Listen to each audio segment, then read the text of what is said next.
ஆரம்பிக்கலாங்களா?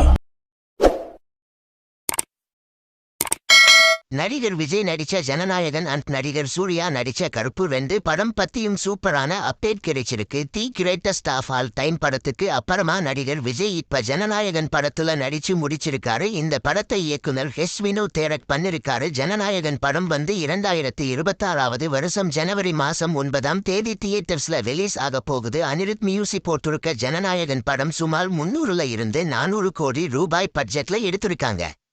அதே மாதிரி ரெட்ரோ படத்துக்கு அப்புறமா நடிகர் சூர்யா கருப்பு படத்துல நடிச்சு முடிச்சிருக்காரு. கருப்பு படத்தை ஆர்.ஜே. பாலாஜி டைரக்ட் பண்ணிருக்காரு. சாய் அபயங்கர் இந்த படத்துக்கு மியூசிக் போட்டிருக்காரு. கருப்பு படத்தை 2026 வருஷம் ஜனவரி மாசம் அல்லது ஏப்ரல் மாசம் ரிலீஸ் பண்ண மூவி டீம் பிளான் பண்ணிருக்காங்க. இப்ப ஜனநாயகன் அண்ட் கருப்பு 2 படத்தை பத்தி தான் சூப்பரான அப்டேட் கிடைச்சிருக்கு. அதாவது அந்த அப்டேட் என்ன அப்படின்னா, இந்த 2 படங்களோட சேட்டலைட் ரைட்ஸை யாரு வாங்கியிருக்காங்க அப்படிங்கிற அப்டேட் தான். ஜனநாயகன் அண்ட் கருப்பு இந்த 2 படங்களோட சேட்டலைட் ரைட்ஸையும் ஒரு பெரிய விலைக்கு ஜி தமிழ் நிறுவனம் வாங்கியிருக்கிறதா அப்டேட் ஒன்று கிடைச்சிருக்கு. இந்த வீடியோ பிடிச்சிருந்தா லைக் பண்ணி ஷேர் பண்ணுங்க. இந்த வீடியோ பத்தி உங்க கருத்துக்களை கமெண்ட்ஸ்ல சொல்லுங்க. மறக்காம நம்ம சேனலை சப்ஸ்கிரைப் பண்ணி பெல் பட்டனை கிளிக் பண்ணுங்க.